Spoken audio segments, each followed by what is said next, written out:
record this. And so I am. Well, good evening, and for those of you that came in at the appointed time, you heard me answering some questions because I offered to do that rather than everybody sit around and twiddle their thumbs for a couple of minutes waiting for 7:30 to arrive. But that does not mean that the question and answer period is taken up. We'll still have time for some Q&A if you have questions when I go through this. So let me start with a story. Summer of 1956. In astronomical terms, it was one of those rare-ish oppositions of the planet Mars. That means that Mars was on the same side in its orbit around the sun, the same side in its orbit as the Earth was, and they were just passing each other in their two racetrack-like orbits, and very close together. Summer of 1956. I remember an evening, I was asleep. It had to be probably 11 o'clock-ish in the evening, and I heard a whisper, "Charles, Charles." And I saw this red glow as I opened my eyes. My dad smoked cigarettes, 1956. Smoked cigarettes, and my dad had just arrived home from work. My father was a motion picture projectionist. Show of hands, how many remember when motion pictures were on film? And there was somebody up there in the booth, a real physical person? Well, my dad was that gentleman in my little hometown in southern Indiana. And so his work during the week took him till 11 o'clock at night or so before he got home. And there he was, looking down at me and waking me up. Now my brother shared the bedroom with me, I with him. And I don't remember my dad waking him up, but he woke me up and he says, "Come outside." So in my pajamas, we walk out the front door. The front door is looking east and up overhead. It's southern Indiana, so there's lots of trees all around, and we were blessed to have big oak trees and some elm and maple in the yard. And he pointed to a red dot. It was more than just a dot in the sky. Now, 1956, I was not quite 8 years old then. But I still remember that there was, in my mind, and as you'll see in a few more slides, already a presence of the idea of space and of other worlds.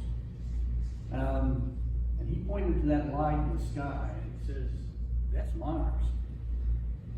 That's the planet Mars." Okay, I think I was still half asleep, but the memory was pretty clear because it struck me when he said then the following. He says, "Can you imagine that there might be a little boy there looking back at us here?" Ooh. That got my imagination going. And I think he went on to say, he says, let's imagine what on another world that little boy might be like. And so we talked a little bit, and then I went back to bed. That stayed with me. And I'm being presented with A microphone that works better than a lot of put it down. All right.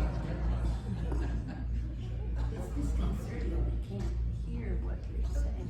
I'm sorry about that. Can you hear me now? I'm Yes. going to have to get it in the right place. Can you hear me now? Yes. That's my story to start. Since I've been told she couldn't hear.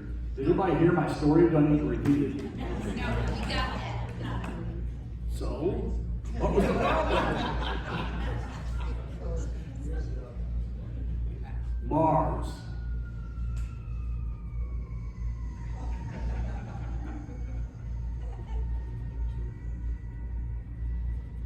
Mars was in everybody's mind, I think, that went to the theaters or even read the newspapers in the early 1950s. One of the most, the now very famous and classic science fiction movies was The Day the Earth Stood Still. Michael Rennie, remember him as the actor? And Gort, the robot. A fascinating and chilling moral play, as it turned out. And it was about the humans' use of nuclear weapons, not only against ourselves, but as projected by Hollywood, an alien race somewhere that is watching us, projecting our intentions out into the universe and not liking it very much, and coming to warn us in no uncertain terms. But it was a real reflection of our fears of ourselves at the time. Now, I didn't perceive all of that until much later, watching it over and over again and getting into the deeper reasons why the scriptwriters projected it as they did. But it was a thrilling adventure for me in 1951, and then I was only 3 years old. But Mars was already in my mind, you see, come 1956. Mars stayed with me, of course, and stayed with most of us in cartoon form and otherwise. In our imaginations, Mars has been there in human awareness as that dot in the sky. I mean, after all, Mars is named after a mythological character who was the god of war to the Romans. Because of that red color, the color of blood. But telescopes, as telescopes developed over the last 500 years now, or particularly in the last 150, 200 years' time, our awareness of that planet changed. And there was a perception by at least a couple of astronomers using fairly large telescopes, some of the largest at the time, now 150 years ago, that there were linear striations, they thought, on the surface of that planet, which indicated, gosh, directed, intentional creation, life on that world. And so popular authors went forward with that idea. H.G. Wells, The War of the Worlds, and Ray Bradbury and others in the 1950s and 60s. I was locked into that. Did I say my dad was a motion picture projectionist? Yes, I got to the theater often, and I took in particularly the science fiction. But I was watching TV too. Remember some of these black and white Saturday morning, Friday evening, maybe the evenings during the week, exciting episodes of adventures off this planet. I was tuned in. But then, of course, being a youngster in the 50s, there was Walt Disney. Sunday nights, Walt Disney, and there was Frontierland, and there was Adventureland, and there was Tomorrowland. And starting in the summer of the autumn of 1955, Walt Disney had paired up with the then premier rocket scientist of the Western world, Wernher von Braun. And von Braun was designing and having built rockets, the biggest rockets the U.S. could build at the time. And they were intended to lob atomic bombs on you-know-who. But the idea was that science also needed to use these. And there was agreement that science needed to go elsewhere. And people would eventually follow our satellites into space. Walt Disney wanted to push this as both adventure for young people and young heart as well. And so we created 3 programs, one after the other. Man in Space, Man on the Moon, and then Mars and Beyond through late 1957. And I glommed onto these and I thought, there is the future. I was still in elementary school and into middle school and thinking, this is my course. And of course the comics on weekdays and Sundays just bolstered that opinion, that attitude. I did a little light reading of books as well.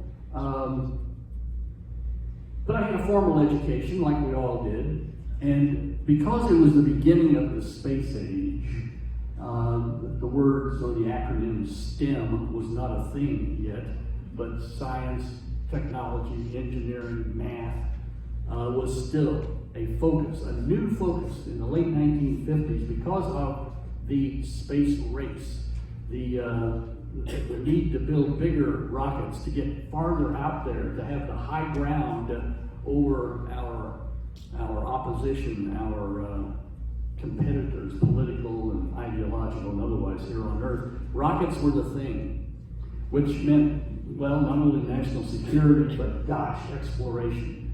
And my teachers encouraged this approach to thinking and stimulating education. I was all on board with that.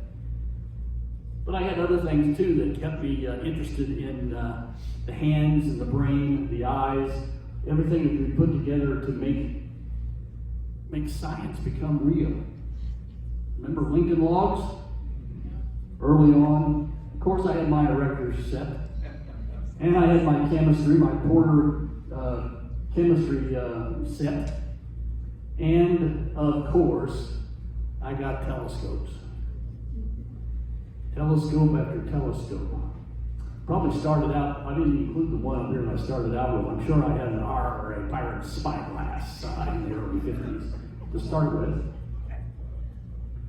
But using that science and that math, rockets, gosh, when you're a young person, things that go fast, fire, smoke, going fast, going up, it was exciting. So there was open encouragement to learn how to build amateur rockets and then, okay, tamp them down a little bit, calm them down, make model rockets out of them. But I did that. And won lots of awards in science fairs for that. Didn't get any dates for it, but got some blue ribbons. Yeah, that came later.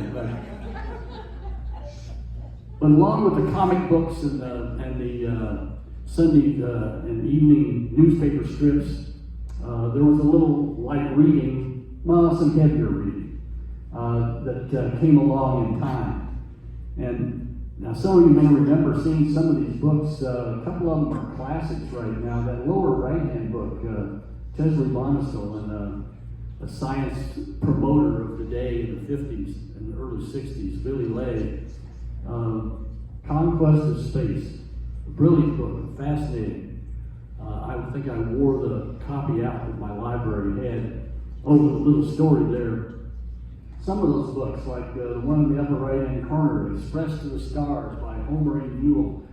Homer Newell was a space scientist. He became an associate administrator at NASA in the early 1960s.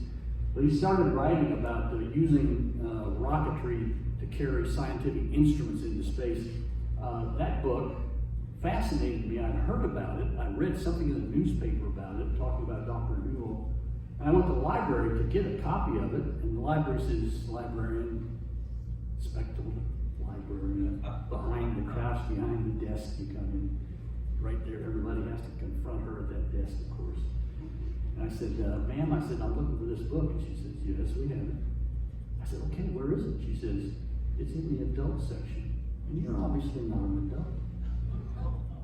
We don't loan these books out to young people.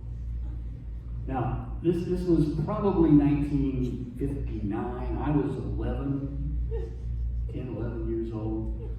Well, too young in her eyes. Well, I tried again with that Men on Other Planets, thinking, well, that's not so science and engineering. And I said, nope, that was also in the adult section. So I remember it took me about a week to figure out the plan, but I would go to the library, sit over in the newspaper and magazine section and watch her at the desk And when she had a bathroom break or was going off to check something in the card catalog across the room, zip. I'm past the desk, up the stairs, into the dark corner of the adult section where these books were hidden away. So I got to find those books. That book, Homer Newell's book, Express to the Stars, sold for $3.95 at the time. That was pretty expensive. Today, a copy, which I'm proud to say is in my library at home, probably could be sold by Abe's Books for $75. That book next to it, I remember my parents. I came from a middle class and a middle income family, a lower middle income family, and that blue book in the middle was something I really prized. 1960. I really wanted it. It was going to show me about the rockets that I could build in model form, and I had to have that book. It cost $25. And my folks put together the money and got that for me for Christmas, and I still have that book. The spine is broken from all the time that I used it in my shop in the basement as a guidebook to build rockets and reference it, but still have it. So some not so light reading that helped me and inspired me in many ways. The space age was going on in big time. The first rockets were launched to the edge of space and beyond, starting literally a few months before I was born in the late 1940s, using rockets left over from World War II. But the first satellite, 1957, Soviet satellite. Early 1958, we Americans followed with our first satellite into space. On and on. The first astronauts. Of course, there were cosmonauts too, but you barely heard about them until they succeeded in a mission and came back home. Then you got a few propaganda reports. But the American astronauts, they were out there all over the cover of Life magazine, newspaper reports. And I won't go into too much depth, won't go into real depth there, but in the lower, I left my laser over in the package. In that picture, that group of gentlemen, the 5 Mercury astronauts, in the lower left-hand corner, that gentleman with rather stern face, wishing he wasn't there, but he'd rather be out flying jet aircraft, was Gus Grissom, one of the original 7. Gus grew up 12 miles from where I grew up. Gus was a local hero. He was a hometown hero. There were newspaper stories about him every week. And so Gus became a bit of an icon and a model for me in looking forward to a future. So the space age really did happen. And there were wonderful things happening. Oh, and so I continued along that path. Lots of things to talk about, but that's another story for another time, I think. And, whoops, there we go. Let's go back to here. That's another story, so let's press on. The space age did do marvelous things. People in space, spacecraft, satellites, not only orbiting the Earth, but off to other worlds. Men on the moon. Yes, and it was just men at the time, even though, as is clearly the case today, the history took a while to come out, but those original Mercury astronauts, they were selected from some 6,000 candidates in the late 1950s, 1958 as a matter of fact, 1959. And there were some women aviators and pilots among the candidates. And as history, with their families released their medical histories, and NASA and the Air Force came forward and admitted it, there were at least 2 women aviators who did better than any of the original 7 selected Mercury astronauts in terms of physical testing, psychological testing, but it was the era that it was. And Mars, I continue to think about Mars. And people, we humans, eventually in the middle 1960s, actually got a spacecraft with cameras on board to fly past the planet Mars. Now, literally up until that time, the idea that Mars had an atmosphere that might be breathable, have water on it, maybe, people saw changes in telescopes. Bigger telescopes showed changes on the surface of the planet that could be visible through the telescopes, changes over its 2-year cycle around the sun, like seasons.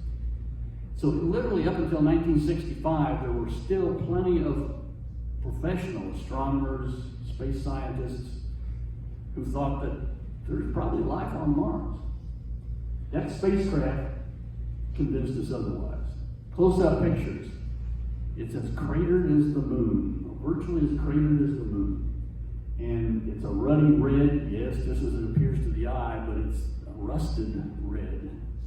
No, Mars is not our father's Mars after all. But the dream still applied. And there was more than space flight in my life. I was interested, remember those telescopes that I had? I got them for Christmas and my birthday back in the 50s and into the early 60s. I was still interested in the sky, as well as reaching for the sky. Now, at the same time, the technologies of looking at the sky were advancing. In the late 1940s, we're all familiar with the name Mount Palomar, and maybe Mount Wilson as well, out in California, as sites for some of the biggest telescopes of the last half of the last century, the biggest telescopes on Earth. Well, those were looking at the sky, bringing back images, better images every year, it seemed like, in the 50s and the 60s. Finally, 1990, and after almost 10 years of development, we actually launched a big telescope into space, the Hubble Space Telescope. Of course, we've followed that now with, even though Hubble is still operational, with the James Webb Space Telescope. So telescopes have advanced, and here I'm referring to visible optical astronomy. Other telescopes in other wavelengths have also were developed, and I'm not referring to those explicitly here, but want to make sure that you do know that astronomy is more than just what we're going to be participating in tonight, optical astronomy. Astronomy has created, as a profession and as a scientific pursuit, has created instruments to literally look across almost the entire electromagnetic spectrum of energies that arrive at the Earth from out there, from somewhere out there. So optical is where I focused. That was the easiest thing, of course, to achieve in terms of instruments and to send into space. And they produced those instruments out in space or down here on Earth, produced the most interesting visual public, for the public consumption, representation of what's out there. Photographs, imagery. Now, just a reference here, I'm not sure how many people really appreciate how big these telescopes are. Those two little stick figures down there, well, those are real people beside the Hubble Space Telescope representation and the James Webb Space Telescope. Those are big instruments out there in space. But now, why do we need to send telescopes into space? Well, just in brief form, one word: no atmosphere. The air around us filters light and other energies, infrared, ultraviolet, microwave, etc., that come from out there, filter it and disturb it as it would reach our instruments here on the surface of the Earth. But we found ways, and we can still get very efficient at that, but space allows us to do a lot more quicker in terms of observing in some of those frequencies, the electromagnetic spectrum. And here's just one example. The Hubble Space Telescope. Everybody has seen photographs over the past, and it was launched in 1990. It got its corrective vision set up like about 3 years later, but that's another story too. So it's been producing for 30 years now. Among pictures that it's produced is this of the Carina Nebula. Now, we won't be able to see the Carina Nebula tonight, among other reasons. It's just below the horizon, so it's in the southern skies, but not quite visible to us. But this is a visible light image of the Carina Nebula from the Hubble. But, okay, you can get that from the Earth. Maybe not quite that clear, but here's something you can't get from a telescope in the surface of the Earth. This is an infrared. This is heat coming from those stars and that gas. It gives a very different picture to astronomers and space scientists, physicists who look into that image and they see, oh, those stars are hot in this frequency and not hot in the visible light, maybe. Why is that? Let's do the math. The clouds are much more visible in the visible spectrum than they are in the infrared, but there's different parts of them. What does that do to different elements, maybe? Heated up and ionized by the stars around them. You get more information, different information about what's going on out there with different frequencies of light. And some of that is literally only available if you leave the atmosphere behind. Palomar took this picture. The 200-inch Hale telescope on Mount Palomar took this picture in the early 1950s. This was a grand, if you were to go back through those stacks, and I don't know about you, but in our garage, I've got piles of boxes of 1960s Life magazines. And I probably got this picture in the Life magazine where it was first published. This was big. I mean, you spent 50 cents on a Life magazine to get this picture. Because it was new, unique, never a clearer picture of the Whirlpool Nebula, Messier 51 on the Messier list of cloudy objects out there in the sky. The Whirlpool Galaxy. This was big news in the 1950s. What did Hubble show us? Something a lot clearer. A lot clearer in both visible light and in near infrared as well. A lot clearer view of what's going on in there. But the James Webb, even more. The James Webb has such a field of view that it tends to focus in on very specific parts of objects, some objects out there in deep space.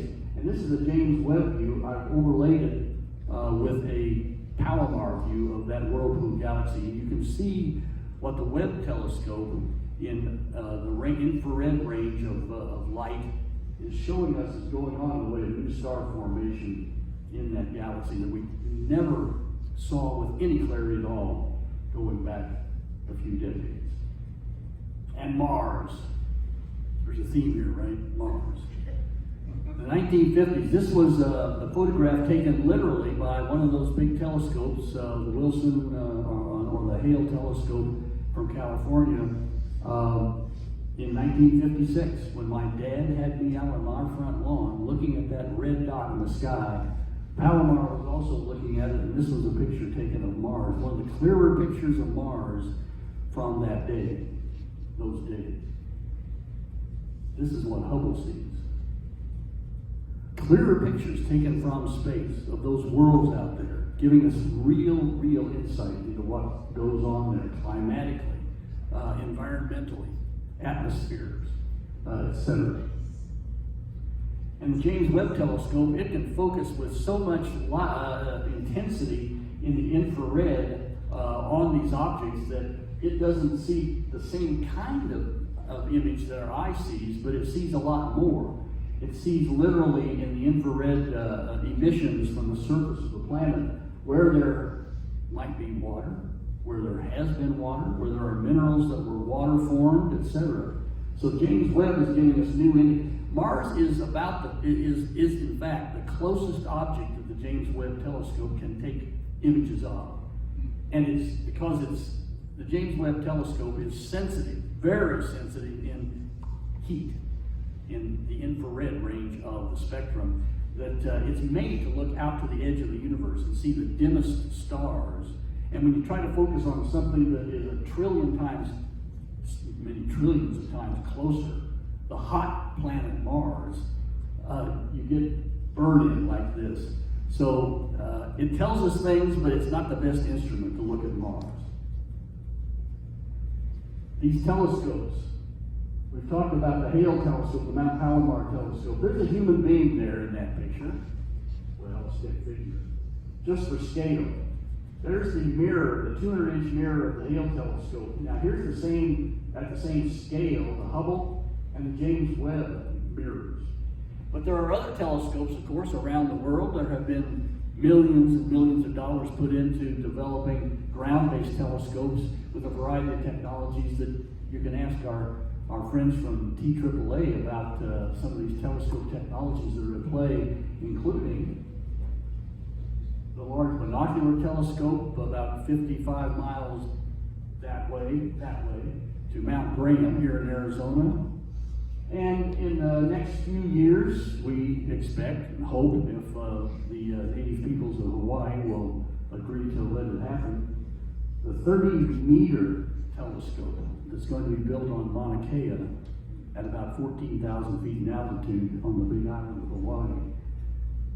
Talk about those technologies. Those are going to do remarkable things, but again, they won't see some of the filtered light that space telescopes do in the same way.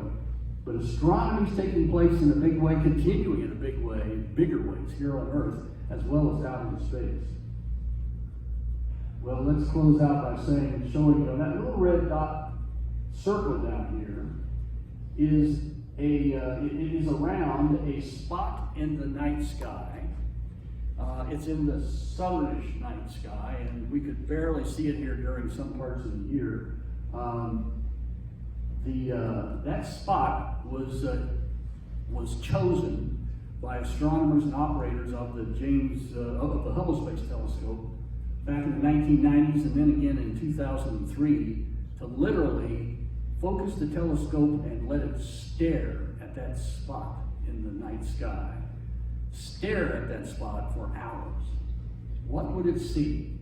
Because to ground-based telescopes, that spot seemed to be dark space, dark, empty space. So the question, what will it see? Will it see anything? Well, it was a dot, literally in that red circle. Let me move forward. This is in fact this is to night sky that we'll see much of. The moon is going to cause us a little bit of discomfort optically because we won't see some of the dimmest stars, of course. But that's where that circle, how it would enclose that spot that the Hubble looked at. There's a little dot, black dot, right in the middle of that. That gives a better indication of just how much area the Hubble looked at compared to the entire night sky. A little better perspective is, you'll be, if you walk outside, use your red light. Only red flashlights tonight, right guys? Only red flashlights. Find a grain of sand. Hold that grain of sand up at arm's length against the sky. That is the area that the telescope stared at for hours. There are tens of millions of those same areas in the sky. So this was just one tiny, almost invisible spot to the human eye. But what did we see when the Hubble looked deep into that spot? Well, a 10-day exposure, and the lights are on here so you can't see it quite as clearly as Dominic's going to see if we can't dim the lights just a little bit to see it a little bit clearer. But you can see that it's not empty space at all. There happen to be a couple, 3 or 4 dim stars, distant stars in our Milky Way galaxy that are there in that region, and we couldn't see them from down here, but they're there. But beyond them, there are many galaxies. Many galaxies. That's what Hubble saw after looking for 10 days. Let's look at that a little bit deeper here. Bear with me for a few minutes here. This region in the sky is just south of the Orion Nebula. You can see, or the Orion constellation. We're zooming in on that spot in the sky in this video. 2003. 10 days of satellite telescope observing time staring at that dark void out there in the universe. And what did it see? Lots of things.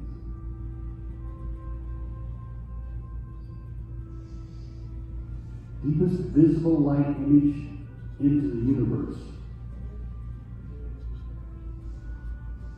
10,000 objects out there. Many of them were stars, a few of them were stars.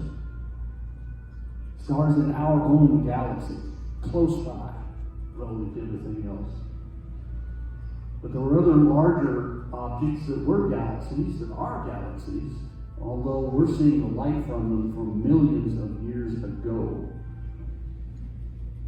Just now getting to our telescope's optical eye. And there are older objects out there. Some objects that are just dots of light that are billions of years old.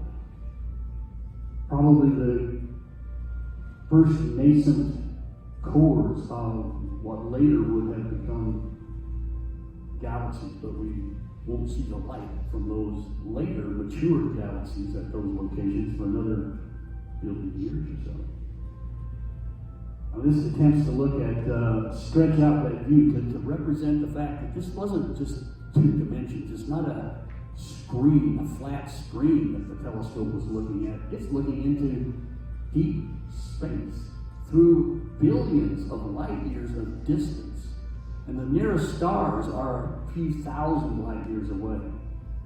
Those galaxies out there are billions of light years away.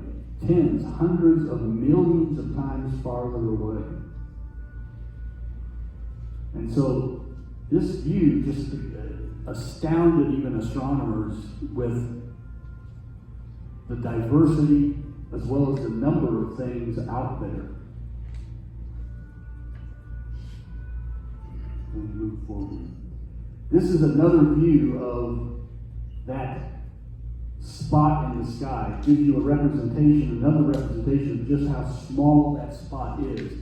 You'll see the moon just about like that, almost full, within a day and a half of being full. It's a dot compared next to that small orb in the sky. And then, that was the Hubble. Now what if we turn the James Webb Telescope? And in just one day, one half day, not 10 or 11 days, but one half day, it saw thousands more objects, even farther out in space, in that same location that the Hubble just couldn't see. Here's a comparison. So as we look deeper in space, what comes to me is, because I remain fascinated by the infinite diversity and the infinite variety of creation out there. Fascinated by it, and I just believe, I clearly believe that if we look, and as we look deeper and deeper, and if we grow in wisdom from both our observations and our own considerations of what we are seeing, we can actually see, if not feel, the face of God.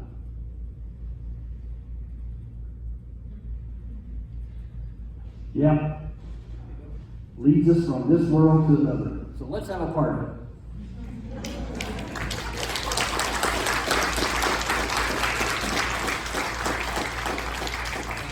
Now, we've gone just about the distance here to where we want to get set up, but I'll take time, and I think will I be allowed a little bit of time for some questions? Okay. Jim, you say yes or no? Hometown? Hometown? Yes. By name, Bedford, Indiana, Lawrence County, Indiana, south of Bloomington, IU. Understand. One of the second best school in Indiana. Okay. Yeah. Oh, yes. I'm wondering, just to your perspective as a commercial astronaut, whether you think that the commercialization of space will cause the furtherment or detriment of technological transfer to the public. Let me get Socratic with you and answer that with a question to you. Do you think that aeronautical technology, aviation, got better or worse or just changed as it went from government supported in 100 years ago to commercial, as well as government supported. There was a mix. Your point is well taken. And just to elaborate on what I think we both see now is, and acknowledge is that, first of all, in the economies of our society, there's just a natural trend, and we desire it to be that way, for private sector, private money, not all of us pitching in on a government level, but private investment in technologies, new technologies, and the economic engines that drive that and respond to that are evident to all of us. But obviously the directions that they go can be different, one to the other, government-driven technology development versus industry technology development. But it's a natural trend that we can't necessarily get away from, not in the society that we have, that we're immersed in here in the West. So back to your question though. I think the answer is it's going to be better or worse. I think my answer is yes. Thank you.